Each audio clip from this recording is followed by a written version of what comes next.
오늘 봉독한 말씀을 보면 먼저 1절부터 13절까지 말씀을 봐야 그 내용을 알 수가 있습니다. 예수님께서 12명의 제자들 가운데 베드로, 요한, 야고보를 데리고 산에 올라가셨습니다.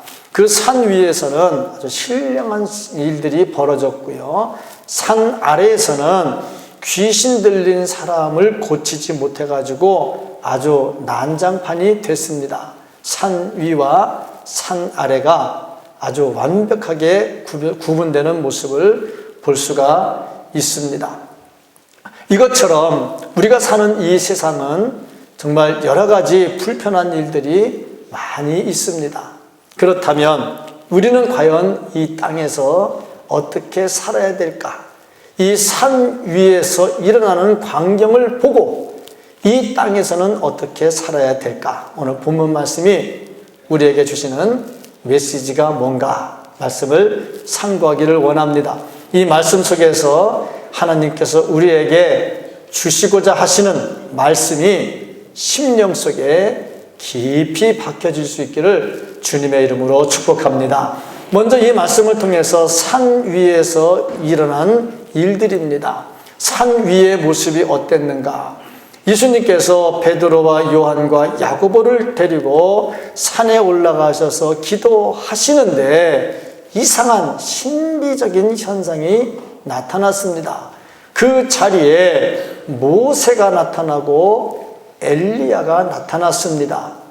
참 이건 신비로운 겁니다. 지금 우리는 어느 정도 이해를 해요. 내가 못 봤지만 이승만 대통령 그러면 사진이 있으니까 알아요. 말틴 루터 사진이 있으니까 압니다. 500년 전 사람도 압니다. 그런데 예수님 당시에는 모세나 엘리야 사진이 없습니다. 그런데 어떻게 그걸 보고 모세라고 엘리야라고 알 수가 있었을까? 그래서 우리는 이게 하나님께서 직감적으로 느끼게 해주셨다 하는 것을 알 수가 있습니다. 근데 그 많은 사람 가운데 왜 하필이면 이 두 사람이 나타났느냐 하는 겁니다. 모세는 율법을 기록한 율법의 대가입니다. 하나님의 말씀이죠. 엘리야는 선지자 중에 능력 있는 선지자입니다. 그러니까 모세와 엘리야가 임했다는 것은 하나님의 말씀 그 자체가 임했다는 것이고, 예수 그리스도와 함께 했다는 것은 예수 그리스도께서 그들과 견주어 볼 때 부족한 것이 없다는 것을 충분히 보여주는 것이죠. 하나님의 능력의 사람이고 권능이고 말씀 그 자체다 하는 것을 보여주고 있습니다. 이렇게 모세와 엘리야가 나타나서 예수님과 함께 대화하는 것을 제자들이 봅니다. 정말 황홀한 순간입니다. 신앙생활 하면서요, 우리가 기도하면서요, 우리가 교회 나와서 주일 하다가요, 이런 신비로운 환상을 본다면 평생 잊지 못할 겁니다. 이 제자들이 너무너무 좋아가지고 막 감동이 됐어요. 이게 꿈이냐 생시냐. 그래서 자기도 모르게 말하는 것이 초막 셋을 지어서 하나는 모세를 위하여, 하나는 엘리야를 위하여, 하나는 주를 위해서. 그리고 하는 말, 여기서 살고 내려가지 말자. 뭐 그런 얘기죠. 너무너무 좋은 신령한 세계를 맛보고 있습니다. 그러니까 산 위에서 기도하는 곳에서는 어떤 일이 일어났느냐? 신령한 일들이 일어났고 거기에는 기쁨이 충만하게 되었습니다. 우리의 교회는 어떤 교회가 되어야 되느냐? 산 위에 올라가서 기도하다가 신령한 모습을 보는 것처럼 우리 교회에서는 이러한 일들이 많이 일어날 수 있기를 주님의 이름으로 축복합니다. 그저 교회에 오면 주님의 형상이 보이고 이 교회에 오면 주님의 말씀이 살아서 움직이고 여기서 기도하면 신령한 것들이 보이고 얼마나 좋습니까? 정말 이런 교회에 성도들이 될 수 있기를 주님의 이름으로 축복합니다. 그래서 늘 교회에 올 때 산 위에 올라가는 베드로, 요한, 야고보처럼 내가 이 교회에 오면 주님을 만날 수 있고 은혜를 받을 수가 있구나. 그 주님을 상고하면서 이 교회를 찾아 나올 수 있기를 주님의 이름으로 축복합니다. 반면에 이 땅에서는 어떤 일이 있었느냐? 산 아래에서 모임입니다. 베드로도 올라가고 안드레도 올라가고 야고보도 올라가고 베드로, 요한, 야고보 다 올라가고 그 다음에 나머지 9명의 제자들이 남았지요. 그런데 이때 어떤 사람이 자기 아이를 데리고 왔습니다. 말 못하고 듣지 못하는 귀신이 들렸다.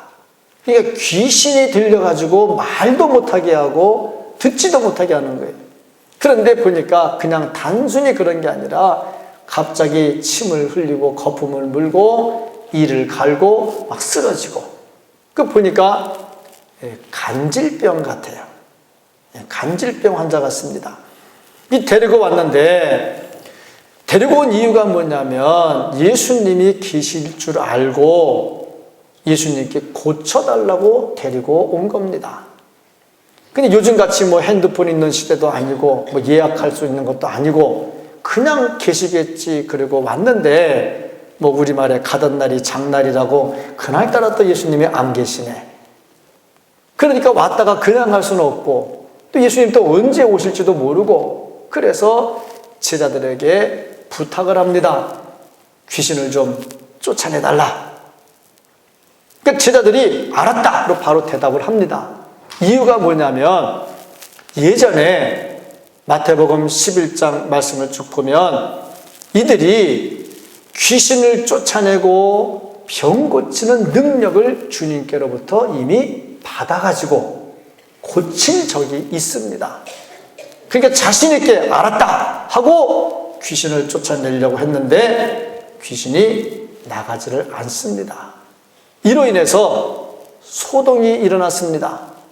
많은 사람들이 보고 있다가 이거 뭐야 하더니 서기관들이 또 시비를 겁니다. 아이고 잘한다 한다더니 못하고. 그러니 이 상황이 굉장히 안 좋은 상황입니다. 이게 지금 우리가 살고 있는 이 세상이 그렇다는 거예요. 믿음으로 살려고 하고 믿습니다 그런데 일이 안 되더니 또 주변에서 보는 사람들이 꼴 좋다고 손가락질을 하더니 또 비난을 하는 사람도 생긴다 이 말이죠. 이게 참 난감한 것은 서기관들은 자기들도 못하면서 왜 또 남 못한다고 딴지를 거는지 모르겠어요. 항상 이게 그 사람들의 달란트인 것 같아. 저도 못하면서 남 못하면 왜 딴지 걸어. 나도 못하는데 너도 못하는구나. 그러고 말아버려야지. 그래서 이 사람들이 시비를 거니까 제자들은 정말 난감했습니다. 망신 이런 망신이 어디 있습니까? 처음부터 내가 나 못해 예수님 오시면 해 기다려 갔다가 다시 와 그랬으면 이런 망신을 안 당하잖아. 그래서 망신까지 당하면서 정말 어려운 상황이 됐습니다. 이 산 아래의 모습입니다. 우리가 살아가는 세상이 바로 이와 같습니다. 말씀 따라 살려고 하고 믿음 갖고 살려고 하고 은혜 받고 살려고 하는데 이게 잘 안 된단 말이죠. 능력도 안 나타나. 주여 믿습니다 했는데 안 고쳐지고 말이죠. 이것이 바로 산 아래에 있는 우리들의 모습이고, 그 모습을 보고 사탄은 계속해서 공격합니다. 꼴 좋다 잘한다 그러고도 믿음이냐 그러고 자꾸 시비를 건다 이 말이죠. 우리들은 이렇게 혼돈이 가득한 세상에서 망신당하는 자가 아니라 믿음 갖고 능력을 얻고 승리하는 성도들 되기를 축복합니다. 자, 그러면 왜 이렇게 산 위와 산 아래가 아주 극적으로 갈라지면서 차이가 일어났을까? 서로 다른 결과가 나타난 원인이 뭘까? 오늘 말씀을 통해서 몇 가지를 찾을 수 있는데 그 중에 한 가지가 뭐냐면 예수님이 계시느냐 예수님이 계시지 않느냐의 차이점입니다. 여기서 한 가지 우리가 짚고 넘어가야 될 게 뭐냐면, 그러면 예수님 계시면 전혀 문제가 없냐? 그렇지는 않습니다. 왜냐하면 누가복음 8장 22절로 25절까지 말씀을 보면 예수님의 제자들이 배를 타고 갈 때에 예수님도 같이 탔습니다. 근데 예수님 주무셨어요. 그런데 그때 풍랑이 일어났습니다. 제자들은 이 바다에서 잔뼈가 굵은 사람들이라 대처 능력이 있습니다. 그런데 이 대체 능력 가지고 해결이 안 됩니다. 주님을 찾아가지고 우리가 죽게 되었습니다 하면서 예수님을 깨웁니다. 이거 보면요, 예수님이 타고 계신 배도 고난을 당할 때도 있다 이 말이죠. 그러니까 우리가 예수 믿는다고 해서 전혀 고난이 없는 건 아니고, 예수님이 계시다고 해서 전혀 어려움이 없는 것은 아닙니다. 이 사탄은요, 예수님도 찾아가서 시험하잖아요. 그러니까 예수님 계신데 안 가겠습니까? 그래서 교회가 시끄러운 이유가 뭐냐면, 어느 교회든지 교회가 시끄러운 잡음들이 다 있어요. 왜냐하면요, 예수님 계신 곳도 찾아가는데 어찌 교회를 안 찾아오겠어요? 그러니까 이런 일들이 일어나죠. 그런데 예수님 계신 것과 안 계신 것의 차이점이 뭐냐면, 예수님이 계시면 해결 능력이 바로 나타난다는 겁니다. 예수님이 주무시고 계셨지만 깨우니까 곧 일어나셔서 바람과 바다를 꾸짖으니까 잔잔해졌습니까? 이것은 뭘 말하냐면, 예수님이 계시는 것과 계시지 않는 것의 차이점입니다. 예수님이 내 마음속에 안 계시면 문제는 크게 보이고 답은 안 보입니다. 그러나 예수님이 내 마음속에 계시면 아무리 문제가 커도 그 답까지 보입니다. 이게 예수님 계신 것과 안 계신 것의 차이점입니다. 그러므로 우리들은 항상 내 마음속에 예수님을 볼 수 있는 믿음의 눈을 가지고 있어야 됩니다. 그러면 내 주변에 있는 모든 문제들이 더 이상 나를 괴롭히지 못하게 될 겁니다. 두 번째가 뭐냐면 기도의 부족입니다. 예수님께서 산에서 내려오셔서 그 아이를 고쳐주셨습니다. 그때 제자들이 예수님께 질문을 했습니다. 예수님, 왜 우리는 안 되는 겁니까? 이 말은 예전에 예수님 우리한테 능력 주셔서 우리가 했잖아요. 그런데 왜 지금은 안 됩니까? 그런 말이죠. 여기에 대해서 예수님께서 하시는 말씀이 29절 말씀입니다. 이르시되 기도 외에 다른 것으로는 이런 종류가 나갈 수 없느니라. 그러니까 예수님 말씀인 즉슨 뭐냐면, 기도 외에는 나갈 수가 없는데 안 나간 거 보니까 니네는 기도하지 않았다 이 얘기입니다. 그러니까 우리가 주님의 능력을 체험하지 못하는 이유가 뭐냐면 기도가 부족하기 때문이다 하는 겁니다. 기도의 부족은 능력을 체험하지 못하게 합니다. 모든 문제의 해결은 기도에서 나오는 것이고, 기도는 능력입니다. 성경을 보면요, 모든 능력들이 기도를 통해서 나타난 것을 볼 수가 있습니다. 열왕기상 18장 37절로 38절까지 말씀을 보면, 여호와여 내게 응답하소서, 내게 응답하소서. 이 백성에게 주 여호와는 하나님이신 것과 주는 그리스도의 마음을 되돌이키심을 알게 하옵소서 하매, 이에 여호와의 불이 내려서 번제물과 나무와 돌과 흙을 태우고 또 도랑에 물을 핫은지라. 엘리야가 기도를 합니다. 기도할 때 하늘에서 불이 내려와 가지고 번제물을 다 태워버립니다. 기도할 때 능력이 나타난 겁니다. 역대하 7장 14절 말씀을 보면, 내 이름으로 일컫는 내 백성이 그들의 악한 길에서 떠나 스스로 낮추고 기도하여 내 얼굴을 찾으면 내가 하늘에서 듣고 그들의 죄를 사하고 그들의 땅을 고칠지라. 기도하고 악한 길에서 떠나고 계속해서 기도하면 주께서 고쳐주신다 말씀을 하고 있습니다.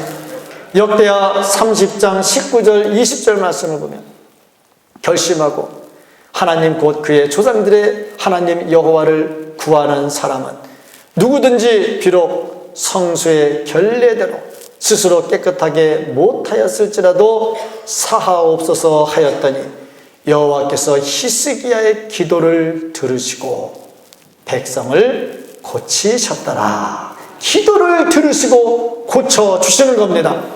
아울러서 야고보서 5장 13절로 15절까지 말씀을 보면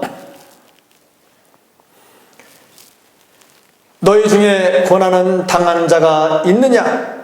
그는 기도할 것이요 즐거워하는 자가 있느냐? 그는 찬송할지니라. 너희 중에 병든 자가 있느냐? 그는 교회 장로들을 청할 것이요 그들은 주의 이름으로 기름을 바르며 그를 위하여 기도할지니라. 믿음의 기도는 병든 자를 구원하리니 주께서 그를 일으키시리라. 혹시 죄를 범하였을지라도 사하심을 받으리라.